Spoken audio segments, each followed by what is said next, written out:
I was bored, so thought of sharing some ideas.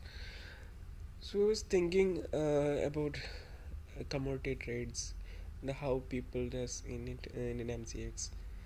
So before you getting into trading in crude oil, natural gas, and nickel and gold, one should always know that these commodities are reference priced by international commodities of the same level. Like the reference may be coming from CME in US and the Hong Kong markets, I think. So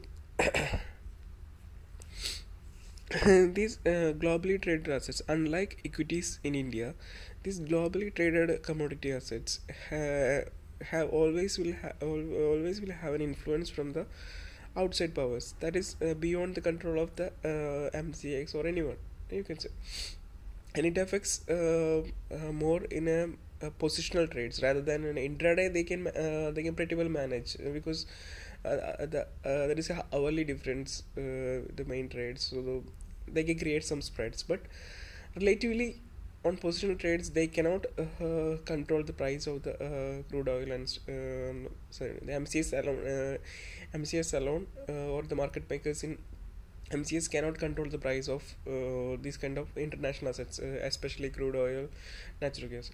So before you getting into uh, any trades with these kind of instruments, this kind of assets, energy assets or basic metal, precious metal or basic metal, anything, you have to get the information what the world is doing. So in commodity market, the one who own the commodity always try to hedge his position. So most likely, if I am having crude oil, I am more likely to short my position because I already have the crude oil. So relatively, what's best for me is to if I think the price is right, I never go long on crude oil. The sellers always go short on crude oil. So this is one information.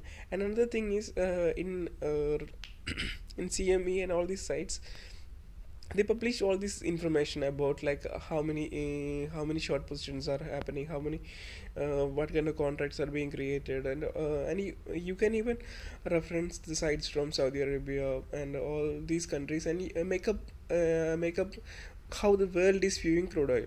This would help crude oil or any other assets. I think for nickel, I think Chinese market is good enough.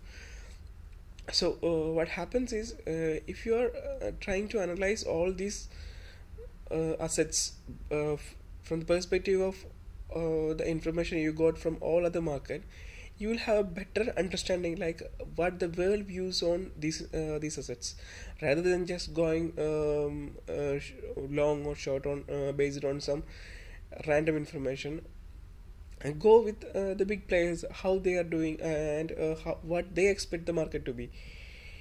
So you have more chance of making money consistently. I'm not saying that you will make big money in a single day, but if you want to make in trading consistent money, then you have to go with the big players. It's literally stupid to expect the market to work in favor of you in these assets every single time. So if you are going with the positional trades, I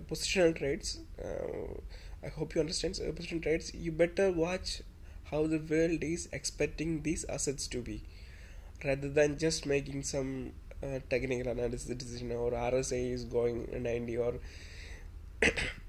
it's literally stupid to believe. Uh, who am I to say stupid? I cannot say it's stupid, but literally it's not going to happen. Something maybe on a single day it may happen, but I think if you want to make money consistently in this market, it's always better to go with positional trades, and that's it.